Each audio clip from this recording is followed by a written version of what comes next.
अस्सलामुअलैकुम, आप देख रहे हैं प्रोग्राम एक पेज और मैं हूं फरवा वहीद। नाज़रीन, अब मुज़ाकरात नहीं जंग होगी। ईरान और अमेरिका दोनों ने अपनी अपनी पोजीशन वाज़े कर ली है। अब ये शिकस्त तस्लीम ना करने की अना है या फिर किसी एक फरीक की दूसरे को झुकाने की ज़िद है, इसका फैसला तारीख करेगी। मगर आज मशरिक़ वस्ता समेत पूरी दुनिया को ईरान जंग के नतीजे में जिस बहरान का सामना करना पड़ रहा है उसकी मुकम्मल जिम्मेदारी अमेरिका और इजराइल पर आयद होती है। एक पुरअमन मुल्क पर अचानक हमला करके इजराइल और अमेरिका ने जिस बर्बरियत की तारीख रकम की उसे पूरी दुनिया देख रही है और शायद यही वजह है कि यूरोपीय यूनियन और नेटो भी अमेरिका के साथ आग और खून के इस खेल में शामिल होने से इनकारी है। कल तक मुज़ाकरात होने और चंद हफ्तों में इस जंग से निकलने की बातें करने वाले अमेरिकी सदर डोनाल्ड ट्रंप ने आज अपनी कौम से खिताब में कहा कि अब मुज़ाकरात नहीं होंगे बल्कि हम पहले से भी ज़्यादा शिद्दत से हमला करेंगे और ईरान की तेल की तनसीबात को निशाना बनाएंगे और उसे पत्थर के ज़माने में धकेलने की धमकी भी। महसूस ये होता है कि शिकस्त तस्लीम करने का जुमला हलक से निकालने की बजाय सदर ट्रंप फ्रस्ट्रेशन में कुछ भी बोलते जा रहे हैं।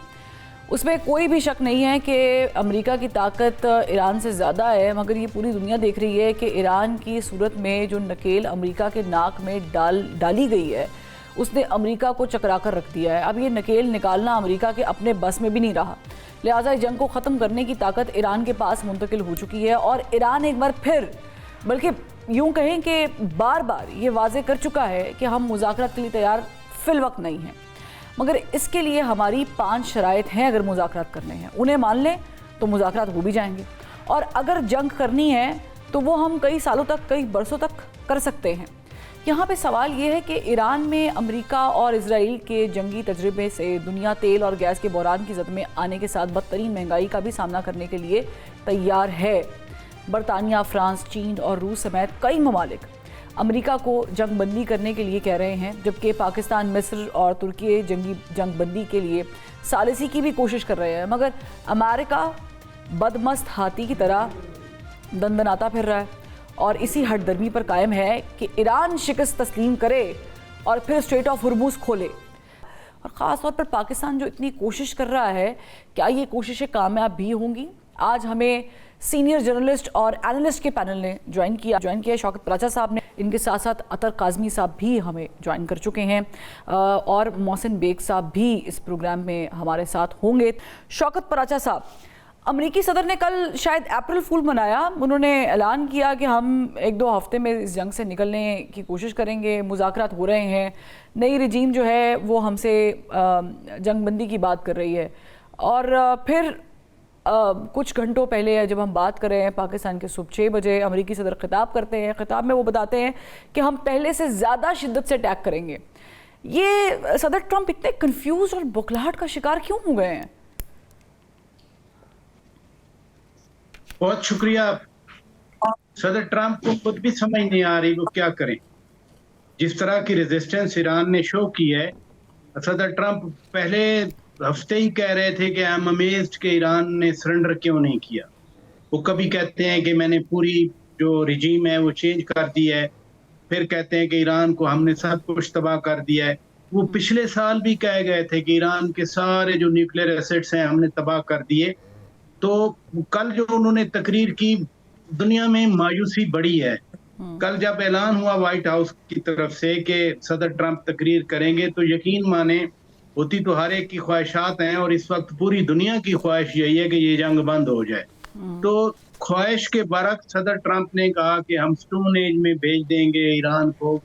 ईरान को पहले आप कौन सा पार्टनर बना के चल रहे हैं कि 40 साल से ज्यादा हो गया ईरान पहले से पाबंदियों का शिकार है और यहाँ ईरान है सर्वाइव। इसलिए, लेकिन मैं एक बात जरूर कहना चाह रहा हूँ कि जंग में जो पार्टीज होती हैं और खास तौर पर जिन्होंने जंग इम्पोज की होती है, वो पब्लिक प्रोनाउंसमेंट में रेटरिक लेके आती हैं। वो कभी ये नहीं कहते कि जी हम चूंकि ईरान को मुकम्मल तबाह नहीं कर सके, हम ईरान का कुछ नहीं बिगाड़ सके, ये कभी नहीं कहते। एट द पैरेलल मैं कहना ये चाहता हूँ कि डिप्लोमेसी चलती रहती है। मसलन आज भी प्राइम मिनिस्टर जिस वक्त अभी कोई 3:30 बजे के करीब आज वो उस बड़े इजलास से खिताब कर रहे थे जिसको पीटीवी ने लाइव दिखाया, बाकी चैनल्स ने भी, तो प्राइम मिनिस्टर ने ये भी कहा कि इवन जब मैं आपसे बात कर रहा हूँ हमारी डिप्लोमेटिक एफर्ट्स जारी हैं, यानी वो जेडी वैंस वाइस प्रेसिडेंट की तरफ से जो जो कोशिशें जारी हैं या उसमें पाकिस्तान को एफर्ट्स कर रहा है। इसलिए आज पाकिस्तान के दफ्तर खारजा ने भी कहा, आज ब्रीफिंग थी, उन्होंने कहा कि वी आर सेटिस्फाइड कि हमारी एफर्ट्स जो हैं वो कंटिन्यू कर रही हैं। तो पैरेलल जो है वो मैं जरूर कहूंगा कि एफर्ट्स जारी हैं, हर तरफ से एफर्ट्स जारी हैं। सदर ट्रंप कह रहे हैं कि 2 से 3 हफ्ते में हम इनको तबाह करके रख देंगे। खुद कहते हैं कि हमने सारी रिजीम चेंज कर दी, खुद कहते हैं कि हमने 90% इनका इंफ्रास्ट्रक्चर तबाह कर दिया। तो वो जो एक मैक्सिम है ना कि सदर ट्रंप को सीरियस नहीं लेना चाहिए, जो कि फ्रांस के सदर मैक्रोन ने भी आज यही कुछ कहा। तो इसलिए ये पैरेलल ट्रेंड्स चल रहे हैं, लेकिन ख्वाहिश मेरी और पूरी दुनिया के इंसानों की यही है कि ये जंग जल्द बंद हो जाए। यानी आपने जो जिक्र किया कि सीरियस नहीं लेते, वो ट्रंप साहब ने मैक्रोन के इनकार के बाद उनकी बीवी का जिक्र कर दिया कि वो बीवी से डरते हैं। अच्छा, फिर उन्होंने अभी जिक्र किया है, ट्वीट सामने डरते नहीं है, उन्होंने कहा कि उसकी बीवी मारती है और बीवी का जो थप्पड़ है वो भी उनके चेहरे पे मौजूद है। उन्होंने ये नहीं कहा कि अच्छा, इंटरेस्टिंगली अगर वैसे तो ये हम लाइटर नोट पे बात कर रहे हैं, अगर ट्रंप साहब की पहली टर्म में उनकी खातून अव्वल की अगर कुछ वीडियोस निकालेंगे तो आपको ज़्यादा थोड़ी सी क्लियर हो जाएगी कौन। बीवी से तो खैर सभी डरते हैं, ये तो वाज़ेह बात है। लेकिन ऑन दी अदर हैंड वो कह रहे हैं अगर ये शिकस्त हो गई हम लोगों को तो मैं जेडी वेंस पे डाल दूंगा। मतलब how serious the situation is and how serious is taking the situation, वो हम अंदाज़ा लगा सकते हैं। और अगर हम कामयाब हो गए तो फिर ये क्रेडिट मेरा। अब वो मजाक में ये बातें करते हैं, but he is a president of a super power. Athar Kazmi sahab, हमने आज बड़ी खबर देखी है और वो ये है कि जैसे कि भी मुज़ाकरात पर भी मैं बात करना चाहूँगी। इंटरेस्टिंगली अमेरिका तेल की पैदावार में दुनिया के तमाम ममालिक को पीछे छोड़ गया है। आपने भी आई एम श्योर आर्टिकल पढ़ा होगा। और ख़ुद सबसे बड़ा जो तेल पैदा करने वाला मुल्क है वो बन गया है। वो ऑफ़र कर रहे हैं कि हमसे तेल ख़रीदें। आपको क्या वैसे ये समझ आई है, ये जो पूरी जंग इम्पोज की गई है 8 महीनों में 9 महीनों में दूसरी दफ़ा ईरान पर, और ये तो बहुत ही वास्ट लेवल पर चली गई है, इसके क्या मुहर्रिकात थे? Was it on the basis of theology, was on the basis of to empower weapon industry, और it was meant for something else? आपने क्या समझा है? देखिए, इसमें लगता तो ऐसे है कि इसराइल के मफादात को सामने रख के ये जंग लड़ी जा रही है। और इसमें एक फ्रीक ऐसा है जो इसराइल है, जिसकी मुसलसल ये कोशिश है कि ये जंग फैलती जाए। ये जंग जितनी फैलेगी वो उस कैओस का वो फायदा उठाएंगे। अमेरिका के अंदर जब भी जंगें लड़ी गई हैं अमेरिका की जानिब से, तो कुछ अरसे के बाद जंगें अनपॉपुलर हो जाती हैं। लेकिन मेरे ख्याल में ये वाहिद जंग है जो पहले दिन से ही अमेरिका के अंदर बड़ी अनपॉपुलर है। फिर जिस तरीके से ट्रंप ने कंडक्ट किया, और मेरे ख्याल में शायद उनको अंदाजा नहीं था कि आगे से ईरानी जो रजीम है वो इतना रेजिस्टेंस का मुजाहरा करेगी। इनका ख्याल था कि 1-2 हफ्ते के अंदर ये पूरा सिस्टम कोलैप्स कर जाएगा। फिर ट्रंप साहब जिस किस्म की बातें करते हैं, उन्होंने अपने इत्तेहादियों को भी ऑफेंड किया, सिर्फ जो मशरक़े वुस्ता के ममालिक हैं। हैरान कुन तौर पर अगर आप थोड़ा सा इस पर बंदा गौर करे कि जितने मगरबी ममालिक हैं वो इस जंग की मुखालफत कर रहे हैं, वो अपनी एयर स्पेस भी नहीं दे रहे। फ्रांस ने कहा कि भाई तुम अपना जहाज भी हमारी एयर स्पेस से गुजार के उसमें असला रख के आप इसराइल नहीं पहुंचा सकते। वो अपनी एयर स्पेस भी नहीं दे रहे। लेकिन माशाल्लाह मुसलमान रियासतों के एयर स्पेस भी इस्तेमाल हो रही है, उनके अड्डे भी इस्तेमाल हो रहे हैं इस जंग के अंदर। तो ये एक बड़ा इंपॉर्टेंट फैक्टर है जो हमें अपने जहन में रखना चाहिए। दूसरी बात यह है कि ट्रंप ने जो वेनेजुएला में किया, और उधर भी उन्होंने तेल का अपना सामने रखा कि जी अब तेल को हम इस तरह कंट्रोल करेंगे। और इराक जंग जब हुई थी उसका तेल भी इन ए वे अभी भी अमेरिका कंट्रोल करता है, क्योंकि न्यूयॉर्क के फेडरल रिजर्व बैंक में अकाउंट है जहां पे डॉलर में पेमेंट्स होती है इराकी तेल की, और अमेरिकन बैंकिंग चैनल से होके वो पेमेंट्स वापस जाती हैं इराक। कल किसी टाइम भी अमेरिका कह सकता है जी वो मनी लॉन्ड्रिंग है, ये मसला है, वो मसला, और वो पेमेंट्स रोक ले। इसी तरीके से यहाँ पे भी ऑब्वियसली जिस तरह आपने तेल का जिक्र किया उससे तो कोई आप इनकार नहीं कर सकते। लेकिन जब इन्होंने उसमें यूरोप की तज़दीक करना शुरू कर दी जंग से पहले, और कहा कि मैं ग्रीनलैंड को भी ले लूंगा, तो अभी आप एक तरह से यूरोप का आगे से इंतकाम भी देख रहे हैं। और यूरोप जो है वो अमेरिका के हवाले से हमेशा यूरोप और अमेरिका के ताल्लुकात बड़े अच्छे रहे और बड़ी डेलिकेट किस्म की, और प्लस जो यूक्रेन ऑनगोइंग वॉर पे डोनाल्ड ट्रंप साहब ने ज़ेलेंस्की के साथ जो रवैया अख्तियार किया वो भी शायद मेरा ख्याल से यूरोप को याद है। वो भी याद है। और जिस तरीके से उन्होंने कहा कि मैं जाके ग्रीनलैंड ले लूंगा, ये लोग लड़ नहीं सकते हैं, नेटो में सबसे बड़े हम हैं, हमारी फौज सबसे बहादुर है। बरतानवी फौज के हवाले से उन्होंने कहा, नेटो की अफवाज के हवाले से कहा जो उनके फौजी मारे गए कि जनाब ये बहादुर नहीं, और उस पर बड़ा एक रिएक्शन आया। ट्रंप ने मेरे ख्याल में मिस कैलकुलेशन की है। ये जो तासुर है यूरोपियन नेशंस के हवाले से कि वो लड़ते नहीं है, यूरोपियन नेशंस जो है ना बुनियादी तौर पे बड़ी जंगजू नेशंस हैं। आप अगर तारीख भी उठा लें, सलीबी जंगें अमेरिकन ने तो नहीं लड़ी थी, सारे यूरोपियंस आप देख लें। फिर साउथ अफ्रीका से लेके साउथ अमेरिका तक किसने जाके कॉन्कर किया, चाहे वो बोर हो जाएं साउथ अफ्रीका के अंदर, आपके पुर्तगीज हो जाएं, आपके डच हो जाएं, आपके बरतानवी यानी ब्रिटिशर्स हो जाएं, ये सारे लड़ते रहे तारीख में। और जिस तरीके से इंसल्ट की है ट्रंप ने बार बार उनकी, मेरे ख्याल में उसका रिएक्शन आ रहा है। तो इसी वजह से वो इस जंग के अंदर इनका साथ देते हुए नजर नहीं आ रहे। लेकिन अनफॉर्चुनेटली हकीकत ये है कि खित्ते के मुसलमान ममालिक जो हैं, उनमें से कुछ ममालिक तो बिल्कुल खुल के साथ दे रहे हैं और बाकी भी सारे उस तरह खुल के मुखालफत नहीं कर रहे, जिसकी वजह से जो है मुझे ये लगता है कि जंग फिलहाल जो है ट्रंप उन्हीं के जो एयर स्पेस है, उन्हीं के अड्डे हैं, और वो जो सारी लोकल पॉलिटिक्स है उसका फायदा उठाते हुए उन्होंने ये जंग अभी भी जारी रखी हुई है। यानी मैं ये कहने में थोड़ी बहुत तो हक बजानिब हो गई हूँ ये बात सुनने के बाद, मोहसिन बेग साहब के घर का भेदी लंका ढाए। डोनाल्ड ट्रंप साहब ने बाकायदा शुक्रिया अदा किया है, गल्फ का किया है, सऊदी अरेबिया का किया, यूएई का किया, अलॉन्ग विद इजराइल। उन्होंने कहा मैं अपने अलाइज का शुक्रिया अदा करता हूँ। अच्छा, मेरे लिए ये स्टेटमेंट बहुत बड़ी स्टेटमेंट है। आप इसे रोज़ा डिकोड कीजिएगा, जो अतर भी बात कर रहे हैं, जो पराचा साहब ने भी बात की, ये तो फिर वाकई वही बात हो गई कि घर का भेदी लंका ढा रहा है। बहुत शुक्रिया। बेसिकली दोनों दोस्तों ने जो गुफ्तगू की बड़ी अच्छी थी। दो तीन चीजें आप जहन में रख लीजिए। जैसे आपने कहा पहले कि बहुत नुकसान हुआ ईरान का। जो कौमें दर्द और नुकसान और जख्म बर्दाश्त करना सीख लें, फिर उनको हराना बहुत ही मुश्किल है। ईरानियों ने वो सारी पेन भी बर्दाश्त कर ली, नुकसान भी किए जा रहे हैं और अपनी जगह पे एज ए कौम खड़े भी हैं, और वो जिनके साथ मुकाबला है सराउंडिंग में भी सारे लोग उनके मुखालिफ ही हैं। तो मसला ये आ रहा है कि अब ये जंग जो है वो नेचुरली अनकॉल्ड थी और इसकी कोई प्रॉपर प्लानिंग नहीं थी, एंड गोल नहीं था। गोल पहले कुछ और था, अब वो पावर प्लांट और डीसैलिनेशन प्लांट्स पे आ गए हैं। जंग के भी कोई रूल्स होते हैं, वो ये नहीं है कि आप उनका इंफ्रास्ट्रक्चर और सिविलियन साइट को अटैक करें।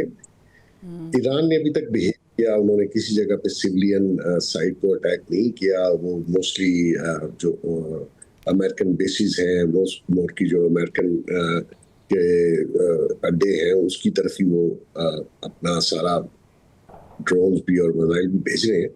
तो थोड़े से रूल्स को फॉलो करना है। लेकिन अमेरिकन, अगर आप उनकी हिस्ट्री देख लीजिए, और खासकर ये ट्रंप, ये तो वो जैसे इन्होंने भी कहा पराचा साहब ने कि इसकी तो किसी बात का एतबार ही नहीं है। एक्चुअली दो गेमें चल रही हैं जी। एक इकोनॉमी की है, स्टॉक मार्केट है, वो बयान ऐसे देता है। और अभी आप देखिएगा फ्यूचर में इनसाइड ट्रेडिंग का जो केस है अमेरिका में, उसके ऊपर खसी बड़ी पनिशमेंट है। इनके जो इर्द गिर्द के लोग हैं वो स्टॉक मार्केट से बहुत पैसे कमा रहे हैं। जब ये ऐलान करता है तो पेट्रोल की कीमत गिर जाती है, और फिर जंग का ऐलान प्रोलॉन्ग करने की बात करता है वो, और नेचुरली मार्केट ऊपर जाती है। एक वजह ये है। दूसरा, ये जैसे ही आया, ये एक बिजनेसमैन है। बिजनेसमैन कभी भी अच्छा पॉलिटिशियन और स्टेट्समैन नहीं हो सकता। हिस्ट्री उठा के देख लीजिए, वो सारा दिन प्लस माइनस के चक्कर में रहता है, माल कहाँ से बनेगा। इसने आते साथ ट्रेड वॉर्स की अपने नेबर्स कैनेडा, मलेशिया और मैक्सिको के साथ, वहां से फारूक हुआ। हालांकि वो पिछले तकरीबन 60 साल से उनका एक एग्रीमेंट था, ट्राई स्टेट एग्रीमेंट, जिसमें ट्रेड फ्री था। नेटो इसने कह के यूरोपियन के साथ, मेरा ख्याल है नेटो तो खत्म हो जाएगा आने वाले दिनों में। और जब भी ये जंग बंद होगी, आज हो या महीने बाद हो, ये पूरी दुनिया जो आज सिचुएशन है वो नहीं होगी, रीडिफाइन होगा अलायंसेस का, कंट्रीज का। जो मैप बनेगा जो आज है वो नहीं होगा, और इसका सबसे ज्यादा नुकसान अमेरिका को होगा। वो जो माइट है उनकी, और जो डॉलर की पावर है, और जो रीअलाइनमेंट लोग सोचेंगे, उससे नुकसान सबसे ज्यादा अमेरिका का है। और किसी और का तो चले, ईरान का तो नुकसान है ही है। लेकिन वो बर्दाश्त कर लेंगे। क्या अमेरिकन क्या शायद क्या गल्फ और यूएई का भी कोई नुकसान होगा, यानी कि इस न्यू वर्ल्ड ऑर्डर में क्या उनका भी कुछ जा रहा है? बिल्कुल जा रहा है जी। वो तो मेरे ख्याल में आने वाले दिनों में, I wish them well, but at least 15 साल पीछे होंगे। उनके इस जंग के बाद जो बिल वो देना चाह रहा है ट्रम्प इन गल्फ स्टेट्स को, वो इनके नाक में से पैसे निकाल लेगा और ये इनकी इकोनॉमी इस काबिल नहीं होगी। इनका तो सारा पैसा वैसे भी अमेरिका में है, और ये जो कंडक्ट है अबू धाबी और दुबई का, ये इनको कॉस्ट कर गया है और ये कॉस्ट करता रहेगा आने वाले दिनों में, क्योंकि इन्होंने जंग इसलिए शुरू की थी, उसका बेसिक अगर आप शुरू में देखें कि हम रजीम चेंज कर रहे हैं। जी जी। अब रजीम तो चेंज की, आपने लीडरशिप मार दी, खमनाई साहब उसके साथ जितने भी लोग थे, लेकिन हुआ क्या, उसके बाद सक्सेसर उनका बेटा आया। बेटा वही है, रजीम भी वही है, और बेटा वो है जिसके आपने उसके वालिद को मारा, माँ को मारा, बहन को मारा, बेनोई बीवी, वो सारा खानदान। वो रजीम का जो सरबराह है वो क्या ये बातें भूल जाएगा? और जब तक ये रजीम इंटैक्ट रहती है तो ना दुबई का कोई फ्यूचर होगा और ना इधर जो दूसरी गल्फ स्टेट्स है, क्योंकि वो थ्रेट मौजूद रहेगी एज ए रजीम की शक्ल। तो यानी कि पहला ही स्टेप जो चाह रहे थे उसमें फेलियर हो गया। अच्छा, कीपिंग दैट इन माइंड कि अमाराती वज़ीर पेट्रोलियम जो हैं उन्होंने आबनाए हुर्मुज़ खुलवाने के लिए जो है वो ईरान के ख़िलाफ़ कार्रवाई का मुतालबा किया है। अब ये मेरा ख्याल से स्टेटमेंट काफ़ी है बहुत कुछ समझने और कहने के लिए। एक छोटी सी ब्रेक लेते हैं, ब्रेक से जब वापस आएंगे तो ये डिप्लोमेटिक एंड पर पाकिस्तान की कोशिश और काविश है। चीन का दौरा, इस्लामाबाद में वज़ीर ख़ारजा को बुलाकर जो बैठक हुई है, जो गुफ्तगू हुई है, इसका क्या नतीजा हो सकता था, हो सकता है? एक ब्रेक के बाद वेलकम बैक। पराचा साहब, वैसे तो आपने भी ट्वीट की है बाकायदा जो है वो चंद साहब को टैग करके कि गल वध गई है, हुकूमत जो है वो बता नहीं रही है। वो ज़ाहिर है कि उसका ताल्लुक जो है वो उस बोझ से है जो आम पर डालने की तैयारी भी की गई है, जिसमें सब्सिडी की बात वज़ीर आज़म ने की थी और डाली भी गई है 55 रुपये की सूरत में। मैं उस पर भी बात करूँगी, लेकिन उससे पहले मुझे ये बताइएगा कि पाकिस्तान जो एफ़र्ट्स कर रहा है, और अभी आपने इस जवाब में कहा था कि the movement as per now जो हम बात कर रहे हैं, यहाँ पर भी इस वक्त भी डिप्लोमेटिकली पाकिस्तान अपने एंड पे कोशिश कर रहा है। चीन के दौरे से क्या निकला माँ सिवाय वो 5 मुश्तरका पॉइंट्स के, और क्या पाकिस्तान को कोई कामयाबी हासिल होती दिखाई दे रही? ब्रॉडर एस्पेक्ट है इस मिडिल ईस्ट के हवाले से, ईरान पर हमलों के हवाले से, ईरान के खिलाफ जंग के हवाले से। अगर उन 5 पॉइंट्स का थ्रेड बेयर जायजा लें तो उसमें मेरा ख्याल है ये सब के लिए विन विन है। कि हुर्मुज़ खोलने का, ट्रंप बार बार कह रहे हैं कि हुर्मुज़ खोली जाए, जंग उस वक्त तक जारी रहेगी जब तक हुर्मुज़ नहीं खुले। हुर्मुज़ तो खुला था जब आपने जंग इम्पोज की। हुर्मुज़ पहले से तो बंद नहीं था, आप हुर्मुज़ खोलने के लिए तो आए नहीं थे, आप तो और ऑब्जेक्टिव लेके आए थे। उन ऑब्जेक्टिव पर तो कोई बात है नहीं। दूसरा, चाइना पाकिस्तान जो 5 पॉइंट इनिशिएटिव है उसमें फौरी तौर पर जंग बंदी की बात की गई है। ये पूरी दुनिया कह रही है। मैं फिर कहूँगा कि मेरी खुद इतनी ख्वाहिश है कि ये जंग बंद हो जाए। This is, trust me, this is the most unpopular war in the world.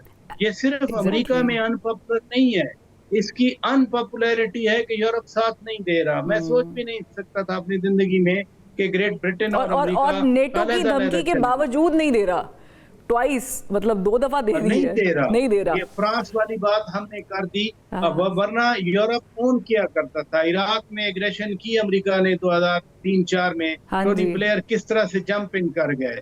Afghanistan तो यूएन मैंडेट के साथ वो आ गया था सिक्योरिटी काउंसिल से, और वो नेटो आईएसएफ सारे आ गए। लेकिन ये ऐसी जंग है कि जापान से लेके दूसरे कोने तक दुनिया में कोई इसको अप्रिशिएट नहीं कर रहा, इसको पसंद नहीं कर रहा। इसलिए डिप्लोमेटिक कोशिशें कुछ तो नजर आ रही हैं। मसलन ट्रंप की तकरीर के साथ साथ वाइस प्रेसिडेंट जेडी वैंस जो हैं वो अपनी कोशिशें जारी रखे हुए हैं। वो कल परसों भी आपने भी रिपोर्ट देखी, सबने रिपोर्ट देखी कि पाकिस्तानी मीडिएटर्स के साथ उनकी बात हुई। ये सारे और कल ही ईरान के जो सफीर हैं इधर, इज्जत माब जनाब रजा अमीरी मुकद्दम, उन्होंने तो खुद ट्वीट किया। उन्होंने कहा कि हम पाकिस्तान की इन एफर्ट्स को अच्छा बल्कि वहां समझते हैं, तशक्कुर कराची पाकिस्तान की तहसीन रैलियां भी करते निकली। हैं। बिल्कुल। रैलियां भी निकली इसलिए। और पाकिस्तान क्या कह रहा है? पाकिस्तान ने अमरीकी अड्डों पे हमला नहीं किया जाकर। हम्म। पाकिस्तान को जो ईरान अप्रिशिएट कर रहा है, रैलियां निकल रही हैं, वो इन्हीं एफर्ट्स की वजह से है कि पाकिस्तान जो है वो एफर्ट्स कर रहा है पीस के हवाले से। तो लिहाजा मैं फिर भी जगह रूम दूंगा डिप्लोमेसी को, डायलॉग को, कि ये जो चीन का आपने कहा, दोनों के लिए वो एक्सेप्टेबल है। और जो यहाँ पर 4 मुल्की जो इजलास हुआ था, उसमें भी अब यानी खुद इसी फोरम पे जो अंदर तकारीर हुई, कहा गया ये बाकायदा, और वो ईरान का सबसे बड़ा मुतालबा था। और इस 4 मुल्की वज़राए ख़ारिजा कॉन्फ्रेंस में, इजलास में या मुलाकात में, मैं आपको ऑथेंटिक खबर दे रहा हूँ, इसमें भी कहा गया कि ऐसा ये सीज फायर हो कि फिर 6 महीने के बाद दोबारा जंग ना हो। यानी जो ईरान का मुतालबा है, यानी कि गारंटी हो 5 प्रॉपर। पॉइंट्स के। देखिए गारंटी, यानी अब सलामती कौंसल बनी थी, यूएन बनी थी, उसका तो काम ही यही था पीस इंश्योर करना। यानी प्यूटेन गारंटी देगा? गारंटी क्या होगी कि अगर अमेरिका ने दोबारा हमला किया तो क्या प्यूटेन उसकी जगह पे जंग लड़ेगा? चाइना ये गारंटी देगा कि अगर दोबारा अमेरिका और इसराइल ने, असल तो शैतान इसराइल है ना, शैतानियत इसराइल की है। इसराइल जो है वो आगे बढ़ जाता है। फिर अगर इधर कोई एफर्ट हो भी रही हो, जैसे इन्होंने जो दूसरे उनके फॉर्मर फॉरेन मिनिस्टर हैं, उन पर अटैक कर दिया। कॉन्ट्राडिक्टरी रिपोर्ट्स हैं, कुछ कहते हैं वो शहीद हो गए, कुछ कहते हैं वो अभी जिंदा है। तो उधर से जेडी वैंस कॉलें कर रहा है, इधर से जो उनका नेगोशिएटर था, one of the negotiator from Iran side, उस पे उन्होंने अटैक कर दिया। इसलिए गारंटी कोई नहीं दे सकता इन अ वे के कहे कि जी बिल्कुल अगर ये जंग हुई, तो इसका मतलब ये है कि अगर कोई गारंटी नहीं दे सकता तो फिर तो मामला कॉम्प्लिकेटेड हो गया। अतर काज़मी साहब, जिस तरह पराचा साहब ने बड़ी डिटेल में बताया कि कहा यह गया कि फिर 6 महीने तक फिर ऐसा अटैक ना हो, क्योंकि हमने रिसेंटली देखा जून में अटैक हुआ है और फिर अब दोबारा अटैक कर दिया प्रीएम्प्टिव बोलकर। तो as far as we know कि चीन तो शायद ईरान की हामी भरेगा भी और शायद सपोर्ट भी कर रहा है, पाकिस्तान भी ये सब कुछ कर रहा है। उसकी बड़ी वजह यह है कि ईरान खुद खड़ा हुआ है ऑनेस्टली स्पीकिंग। अदरवाइज ये कोई और मुल्क होता तो शायद जैसे वेनेजुएला में हुआ है, नहीं खड़े हुए लोग, नहीं बात की उन्होंने उसके बारे में, वो गए, उन्होंने उठाया, ले गए। बट क्या गारंटी है कि एक ऐसा शख्स जो किसी की निजी ज़िंदगी पर किसी प्रेसिडेंट की बात कर सकता है, मजाक में तमस्कुर उड़ाता है, उसकी कौन गारंटी देगा कि वो ये जंग नहीं लड़ेगा? और क्या गारंटी है कि इजराइल उस पर फिर दोबारा इन्फ्लुएंस नहीं करेगा नेतन्याहू? देखिए, जहां तक वो फ्रांस के सदर वाला कमेंट है, प्रेसिडेंट मैक्रोन ने भी बात करते हुए आगे से ये बात कही है, जिसका लुबे लुबाब ये है कि ट्रंप जो है बड़े बदतहजीब किस्म के इंसान हैं। तो मेरे ख्याल में इस हद तक चीजें आ चुकी हैं। अब जो गारंटी की बात है, देखिए आप कुछ माह पीछे चले जाएं, गजा के अंदर एक अमन मुआहिदा हुआ, गजा के अंदर पीस डील हुई, उससे पहले फायर जंगबंदी वगैरह हुई। आपको पता है कि इसराइल ने उस जंगबंदी के बाद से अब तक गजा में 700 से ज्यादा फलस्तीनियों को शहीद किया और फिर डेथ पेनल्टी लॉ भी इंट्रोड्यूस करवा दिया। बिल्कुल सही कह रहे हैं आप, इंट्रोड्यूस करवा दिया। आज बेन गोवेर ने वो वीडियो जारी की है जिसमें वो फांसी गार्ड दिखा रहा है कि यहाँ पे हम फलस्तीनियों को फांसी देंगे। जो इसराइली कनेसेट का मेंबर, इसराइली पार्लियामेंट का मेंबर, इसराइली सिस्टम का जो बड़ा इंपॉर्टेंट शख्सियत, वो जनाब वहां पे फांसी घाट दुनिया को दिखा रहा है। तो इनकी कौन सी गारंटी आप मानेंगे? आधे से ज्यादा गजा पे अभी भी इन्होंने कब्जा किया हुआ है। गरबे उर्दन में 1 माह के दौरान इन्होंने 200 से ज्यादा इनके सेटलर्स ने, आबादकारों ने हमले किए हैं। तो मसला ये है कि इनकी तो कोई गारंटी नहीं है, और अगर ये कोई जंग बंदी करते भी हैं तो ये दोबारा भी वहां पे अटैक कर सकेंगे। लेकिन मेरे ख्याल में जो पाकिस्तान की हुकूमत किरदार अदा कर रही है वो बड़ा इंपॉर्टेंट और बड़ा वाइटल किरदार है, क्योंकि ये जंग अगर बढ़ती है इससे सबका नुकसान है। पाकिस्तान के लिए भी सिचुएशन बड़ी ट्रिकी हो जाएगी, क्योंकि हमारे दोस्त ममालिक भी इसमें शामिल है। देखिए, जहां पे हमें ईरान अजीज है वहां पे हम ये नहीं कह सकते कि सऊदी अरब और यूएई से हमारे बरादराना ताल्लुकात नहीं है। ये दोनों वो ममालिक हैं जो हमेशा मुश्किल वक्त में पाकिस्तान के साथ खड़े होते हैं। सऊदी अरब ने उस मुश्किल में पाकिस्तान का साथ दिया जहां पे पाकिस्तान के पास और कोई रास्ता नहीं था। इसी तरह यूएई भी हर मुश्किल जगह पे पाकिस्तान का साथ देता रहा, चाहे वो कहीं पे फंड फंड रखवाना हो, पैसा रखवाने हो या दीगर मामलात हो, पाकिस्तान की जीडीपी का 4 से 5% मशरिक वस्ता से आता है, जो हमारे भाई वहां पे मजदूरी करते हैं, नौकरियां करते हैं। तो ये पाकिस्तान के लिए भी बड़ी ट्रिकी सिचुएशन है और मेरे ख्याल में भी मस्ट अप्रिशिएट जो मौजूदा हुकूमत है वो बड़े वाइजली इसको देख रही है, इसलिए कि सऊदी अरब भी हमारी हुकूमत को सुन रहा है, ईरान उससे खुश है, अमेरिका भी उसको सुनने के लिए तैयार है। तो इस सारी सिचुएशन में जिस तरीके से पाकिस्तान ने चीजों को हैंडल किया वो बड़ा अच्छा है। अब हम उम्मीद ये करते हैं कि ये मामला हल हो जाएगा। अगर ये जंग आगे बढ़ती है तो खुदा ना खास्ता मुझे ये लगता है कि सिचुएशन पाकिस्तान के लिए भी बहुत ज्यादा ट्रिकी हो जाएगी। मैं ज्यादा डिटेल में नहीं जाना चाहता, लेकिन मुझे ये लगता है कि ये अगर जंग आगे बढ़ती है तो पाकिस्तान के लिए भी मुश्किलात में इजाफा हो सकता है। तो यानी मोहसिन बेग साहब, फिर पाकिस्तान जितना स्मूथली, मैं छोटी सी एग्जांपल कोट कर देती हूँ, सऊदीया यूएई में बड़ा अच्छा सेल किया पाकिस्तान ने थ्रू दैट स्टॉर्म, और फिर अभी भी ईरान जंग में बड़ा अच्छा सेल कर रहा है पाकिस्तान। तो व्हाट इफ, जैसे अतर कह रहे हैं कि बढ़ गई तो फिर क्या बनेगा? देखिए, पहली बात तो ये है कि दुआ करनी चाहिए एस्केलेट ना करे और ये प्रोलॉन्ग ना हो, लेकिन बज़ाहिर लग रहा है कि उनको फेस सेविंग चाहिए थी। ट्रंप साहब को वो फेस सेविंग मिल नहीं रही। वो खुद से ही कहते हैं मैंने जंग जीत ली है और मैंने सारे अपने अहदाफ भी पूरे कर लिए हैं, फिर कहते हैं कि नहीं, क्योंकि वो फेस सेविंग नहीं मिल रही। फेस सेविंग वो लेना चाह रहे हैं। इजराइल लॉबी जो है वो उनको इस जंग से निकलने नहीं देगी। और जैसे मैं कह रहा था, एंड ऑफ द डे सबसे ज्यादा जो नुकसान है वो अमेरिका का है। हम लोग क्योंकि रीजन में हैं और बड़े हमारे अपने हालात इस किस्म के हैं कि हम इकोनॉमी को इतनी हमारी सॉलिड नहीं है। इस जंग की वजह से पूरी दुनिया और नेचुरली ये जो खिता हमारा ये बहुत वनरेबल है, इसमें हम भी इफेक्ट होंगे और बाकी दुनिया होगी, हम शायद ज़्यादा होंगे, इसमें भी कोई शक नहीं है। देखना ये है कि पाकिस्तान ने ये जो एफर्ट्स की हैं पीस की, और वो खासी हद तक लोगों को कन्विंस करने की भी कोशिश की है।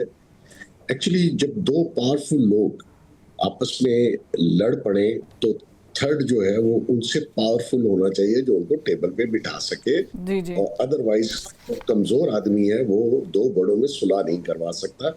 ये एक कॉमन सा रूल है, हमारे यहाँ तो जिरगे बहुत होते हैं। तो मकसद ये है कि पाकिस्तान ने एफर्ट की, बड़ी सिंसियर एफर्ट्स हैं, अल्लाह करे हम कामयाब हो। इसमें हमारे मुल्क का वकार भी है और हमारे जो नेबर है इंडिया, वो उस बेचारे को वैसे तकलीफ है कि हम कहाँ से बीच में आ गए। नेचुरली हम इस काबिल ज़रूर हैं कि हम ये नेगोशिएशन जो है वो एंड तक पहुँचाएं सक्सेसफुली, और इसको मिनिमाइज, इसको उस स्टेज पे लाएं। देखें, जब भी डायलॉग होते हैं तो नेचुरली एक दूसरी साइड से डिमांड्स बहुत ज़्यादा आती हैं, लेकिन आपका ये स्किल होता है कि आप उसको कम्प्रिहेंसिव डिस्कशंस के साथ किसी एक पॉइंट पे ले आते हैं दोनों को। तो वो मेरे ख्याल में आने वाले दिनों में बिल्कुल हो रहा है। हमारे कुछ लोग अभी 1-2 घंटे के ट्रिप पे दुबई भी गए, इसी तरह कंटिन्यूस होता है जिसमें हमारी अस्करी क़यादत भी शामिल है। जी। तो मकसद ये है कि ये जंग रुकना सबके मफाद में है, और खासकर यूरोप जो है वो नेचुरली वो भी बहुत ज़्यादा अफेक्ट होगा। वहाँ ऑलरेडी प्राइसेस का क्या हाल है। अमेरिका, क्योंकि वो अब उनको कोई रास्ता नहीं मिल रहा, तो वो इस किस्म की गुफ्तगू कर रहे हैं कि मैं नहीं छोड़ूंगा। देखिए, जंग बातों से नहीं जीती जा सकती, जंग फील्ड में और मैदान में ही जीती जा सकती है। वो अभी उनको कामयाबी नहीं मिली, न मेरा ख्याल में फ्यूचर में मिलेगी। जहाँ तक रूट्स ऑन ग्राउंड है, मेरा नहीं ख्याल ये पागलपन, वो उनका जो पेंटागन है वो कभी इसकी इजाज़त देगा कि आप फोर्सेस जो है वो ग्राउंड पे उतारे अगेंस्ट ईरान। वो आपका जिमी कार्टर का एक बहुत मशहूर मकबला है कि जब उन्होंने ऑपरेशन किया तो उसने इंटरव्यू में पूछा कि क्या हुआ, इनके आपस में जहाज टकरा गए थे ईरान पे। वो ब्लू ऑपरेशन था जिसमें इन्होंने अमेरिकन को छुड़वाना था जो रेवोल्यूशन के बाद पकड़े हुए थे अमेरिकन एम्बेसी से।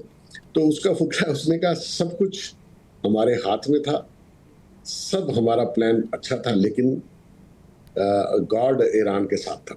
तो इस वक्त भी देखिए जो मजलूम है जिसके ऊपर आपने एग्रेशन किया, मजलूम लोगों को मार रहे हैं, वो बच्चियां बेचारी 160 70 के करीब आपने मार दी पहले दिन, आप फिर मानते भी नहीं है।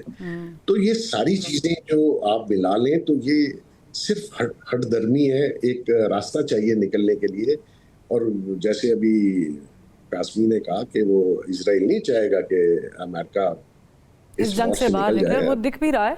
वो इसलिए नहीं चाहेगा क्योंकि उसके बगैर वो जंग लड़ नहीं सकता। लास्ट जून की भी आपको स्पेल याद होगी, फिर अमेरिका को आके B-2 बस्टर बम गिराने पड़े और कहा कि ये ख़त्म हो गया।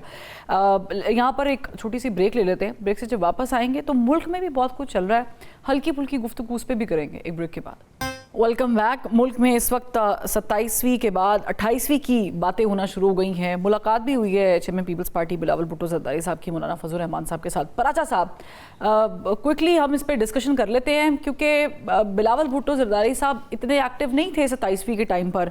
आपको याद होगा थोड़ा रेजिस्ट भी किया पीपल्स पार्टी ने कुछ पॉइंट्स पर, कुछ चेंजेस भी कराए, किए भी, सेनेट से आई, फिर पार्लियामेंट में गई। अब की बार बिलावल साहब वैसे ही एक्टिव है जैसे 26वीं के टाइम पे थे। ऐसा क्या है 28वीं में पीपल्स पार्टी के लिए? क्या बहुत अच्छी अच्छी चीजें होने वाली हैं या अच्छी चीजें होने वाली हैं जिसको वो प्रोजेक्ट कर रहे हैं, या फिर कुछ चीजें वो रुकवाना चाह रहे हैं? जैसे बल्दियाती निज़ाम के हवाले से पीपल्स पार्टी के अपने पर्सपेक्टिव है, MKM का अपना पर्सपेक्टिव है, MKM हुकूमत की इत्तेहादी है और बहुत सारी बातें हो चुकी हैं, मुझे रिपीट करने की जरूरत नहीं है। दूसरी बात यह है कि वैसे कल जब बिलावल भुट्टो जरदारी साहब की मुलाकात हुई मौलाना फजल रहमान साहब के साथ, तो उसके बाद मेरी अपनी मुलाकात हुई है GAUI के सीनियर रहनुमा जो सेनेटर भी हैं। तो मैंने वैसे काफी कोशिश की एज अ जर्नलिस्ट पूरे की, लेकिन कुछ नहीं। आपने सेनेटर कह दिया, लोग पहुंच ही गए होंगे। मैं इस बात पे हंस रही हूं। ठीक है। उन्होंने बताया कि नहीं, बहुत सारे सेनेटर्स हैं उनके GAUI के, एक सेनेटर थोड़े हैं, बहुत सारे हैं। जरूरी तो नहीं है बताया कामरान मुर्तजा साहब का जिक्र कर रहे हो। हाँ, जरूरी तो नहीं ना, हो सकते हैं। मैं कह रहा हूँ बहुत सारे सेनेटर्स हैं उनके ना। तो मैंने उनसे पूछा, बार बार पूछा, बल्कि मैं अकेला नहीं था, एक और भी सीनियर पॉलिटिशियन थे। हमने पूछा कि भाई खैर है, क्या मुलाकात हुई? तो उन्होंने तो बिल्कुल वादे कर दिया कि जी कोई ऐसी बात नहीं हुई, कोई इतना एजेंडा भी नहीं था। लेकिन हम खुद समझते हैं कि जब पॉलिटिशियन मिलते हैं तो फिर वो सिर्फ मौसम की बात नहीं करते, देयर इज ऑलवेज समथिंग। कल उनकी मुलाकात हुई, आज फिर जो बड़ा इजलास वज़ीर आज़म साहब का हुआ उसमें भी बिलावल भुट्टो जरदारी मौजूद थे। फिर उनकी अलहदा मुलाकात भी की, कुछ इशू नहीं थी। कुछ इशूज हैं, बड़े सारे इशूज हैं जिन पर ये डिस्कशन चल रही हैं। उसमें ऑब्वियसली 28वीं तरमीम की जब बात की जाती है बार बार, तो रूल आउट तो नहीं किया जा सकता कि क्या चीजें हैं। लेकिन यही जो मुल्क का सिनेरियो है, 28वीं तरमीम इसी हवाले से ही है। ठीक, लेकिन अगर आप किसी हुकूमती नुमाइंदे से पूछेंगे, आतर काज़मी साहब क्विकली बताइएगा, मैंने कल दानिया चौधरी साहब से पूछा, उन्होंने कहा जी बड़े सुकम है 18वीं तरमीम में जो निकालने हैं, इसलिए हम लोग आहिस्ता आहिस्ता करके just number 26, 27, 28, the goal is something beyond that, and of course we all know that. तो मुझे बताएं 2-3 बड़ी बड़ी चीज़ें जो आपको लगता है कि 28वीं में 29वीं की जरूरत नहीं पड़ेगी, हो जाएंगे, डिग्गी भी नहीं खुलेगी। देखिए, कुछ चीजें तो जेन्युइन है, ऐसे मसाइल हैं जिनको एड्रेस करने की जरूरत है। NFC को अगर आप देख लें, आप जो अभी पैसे की तकसीम है, पैसा उठा के सारा सूबों को दे दिया जाता है। पैसा पेशावर में, क्वेटा में, लाहौर में, कराची में जाके स्टक हो जाता है। वफाक के पास कुछ बचता नहीं है। तो कुछ चीजों को तो जरूर देखने की जरूरत है, इसमें कोई दो राय नहीं। लेकिन जितनी तेजी से, जिस तरीके से ये सारी तरमीम की जा रही हैं, क्या इनका मकसद सिर्फ यही है या इसके पीछे कोई सियासी एजेंडा भी है? पहले 26वीं तरमीम आई, उसके बाद 27वीं तरमीम आई। आपने देखा कि जब आईनी अदालत बनने वाली थी, किस किस्म की यहाँ पे आपको बयानियां सुनने को मिला कि भाई आईनी मुकदमे फंसे हुए हैं और अदलिया के ऊपर बहुत ज्यादा। अब कोई बात करता है कि कितने मुकदमात का बोझ कम हुआ सुप्रीम कोर्ट ऑफ पाकिस्तान से? अब उन्होंने तरमीम करके कहा कि नैब के मुकदमे में भी किसी को सजा होगी तो अपील जो है वो आईनी अदालत में जाएगी।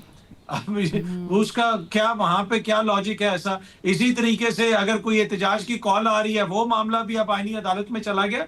तो आपको पॉलिटिक्स तो इसके अंदर नजर आती है कि डेफिनेटली नजर आती है, उसमें उन्होंने अपने सियासी मुकासद भी जो है हासिल करने, तो ये जो हुक्मरान इत्तेहाद है वो अपने मुकासद हासिल करने की कोशिश करेगा, लेकिन at the same time I do believe कि जेन्युइनली इश्यूज हैं जिनको एड्रेस करने की जरूरत है, चाहे हम उनको छोटे सूबे बना के एड्रेस करें या मुकामी हुकूमतों का एक मजबूत जो है कानून हो, मजबूत एक सिस्टम हो, वो बहुत जरूरी है पाकिस्तान के लिए। ठीक है मोहसिन बेग साहब, ये जो कोर इश्यूज हैं 18वीं तरमीम के बाद जो हुए हैं, जिस पे बात अतर काज़मी साहब भी कर रहे हैं, वो तो 26वीं में भी उस तरह एड्रेस नहीं हुए और 27वीं में भी नहीं हुए। तो उम्मीद है कि सिर्फ वो इश्यूज़ की बात कर रही हूँ कि वो अब की बार इस तरमीम में निकल जाएंगे सुकुम, या फिर वो वहीं पर रहेंगे जो दूसरे सुकुम एक्चुअली मुक्तदरा के करीब इम्पोर्टेंट हैं, उन पे काम होगा फिर से। देखिए, अगर तो जितनी भी तरमीम आपने लानी है वो आपके अपने पर्सनल या आपके दौरे हुकूमत को सूट करते हो, लेकिन देखना ये है कि वो फ्यूचर में क्या कॉस्ट करेंगे इस मुल्क को और आने वाली हुकूमतों को और आवाम को, उस पर थोड़ा ध्यान नहीं है। यहाँ पे वक्ती तौर पर गिव एंड टेक है, कुछ मुझे दे दो कुछ। अभी आप देख लीजिए जिस तरीके से लोगों ने इस्तेस्ना लिए, उसकी ज़रूरत नहीं थी। आप एक ऑफिस लेते हैं तो नेचुरली आप पे क्वेश्चन भी हो सकता है और आप आंसरेबल होंगे, या तो ये जो सो कॉल्ड आपने जमहूरी सिस्टम जिसको आप कहते हैं उसको ख़त्म कर दीजिए। तो ये इतना मिक्स मैच है कि इसको एक्सप्लेन अगर कोई करना चाहे तो इसको तो बहुत लेंथ में एक्सप्लेन किया जा सकता है। आज भी ये जो 27th और 8th और 26 वाली जो तरमीम थी, आप देखिए उसमें पब्लिक के लिए कुछ नहीं है, और अवाम स्पेसिफिक कोई तरमीम की करेंगे तो उसका फ़ायदा अवाम और मुल्क को नेचुरली होगा। तो ऐसी तरमीम आप 100 और ले आएँ, कोई फ़र्क नहीं पड़ता। उसमें मकसद ये है कि उसमें जो जेन्युइन इशूज़, जैसे अतर ने कहा कि जी वो NFC अवार्ड है, नेचुरली उसमें सूबों के और फेडरल गवर्नमेंट का एक जायज़ सा मुतालबा है।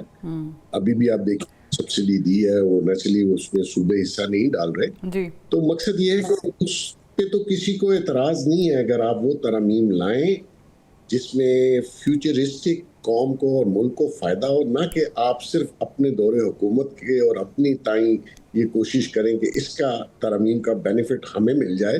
तो कल आप नहीं होंगे, कल आप दूसरी साइड पे खड़े होंगे, तो फिर नेचुरली जो बैठा होगा वो फिर जो आपके साथ सलूक करेगा वो फिर हमने देख ही लिया। ऐसी जो भी हमारी है उसमें आप देखें, एक जाता है दूसरा उसके ऊपर, एक दिन झंडा है और दूसरे दिन डंडा है, मतलब अजीब सा काम है, और वो चली जा रहा है, वो चली जा रहा है, वो रुक नहीं रहा। कोई भी सेंस प्रवेल नहीं कर रही कि आप अपने जहन को फ्यूचर पे लेके जाएं, अपने ज़ात से निकलें। लेकिन हमारे जितने लोग सीटों पे बैठे हुए हैं वो अपनी ज़ात से नहीं निकलते, वो उसी में ईगो में और अपने मफादात में गुम है, ना कि किसी और मुल्क के लिए या आवाम के लिए वो सोच नहीं। एग्जैक्टली यानी वो जो अवामी मसाइल हल करने की बात है जिसके लिए तरमीम आनी चाहिए, वो आप कह रहे हैं कि तरमीम उन लिए नहीं आ रही है। और मेरा ख्याल से कलेक्टिवली हम सबका मौक़िफ़ यही है कि अगर तरमीम अवाम के हक़ के लिए बेहतर है तो फिर तो 100 दफ़ा आनी चाहिए। लेकिन क्या ये गुज़श्ता जो तरमीम हुई हैं वो अवाम के हक़ के लिए थी या किसी और को सब्सिडी देने के लिए थी या एमनेस्टी देने के लिए थी या कवर अप करने के लिए? एनीवेज इस पे तो ज़ाहिर है कि बातचीत चलती रहेगी। तीनों का बहुत शुक्रिया, शौकत बाजा साहब, अतर काज़मी साहब, मोहसिन बेग साहब, आपने ज्वाइन किया प्रोग्राम में। बड़ी मुफस्सल गुफ्तगू हुई। हमने कोशिश की कि ईरान जंग में पाकिस्तान का किरदार उसको ख़त्म करने में, बेहतर बनाने में, ख़त्ते की सूरत हाल को कैसा रहेगा, और साथ ही साथ पाकिस्तान का अपना हाल क्या है। क्योंकि वज़ीर आज़म साहब कह रहे हैं कि अगर जंग ना होती है रात बड़े बेहतर थे, we were about to fly. I think that's what he meant by, but fly to where और कहाँ पे, ये एक सवाल है और ये बहुत बड़ा सवालिया निशान है पाकिस्तान के ऊपर। नाज़रीन इजाज़त दीजिए, प्रोग्राम का वक्त ख़त्म हो गया। अगले हफ्ते मुलाकात करते हैं, तब तक के लिए अल्लाह हाफ़िज़।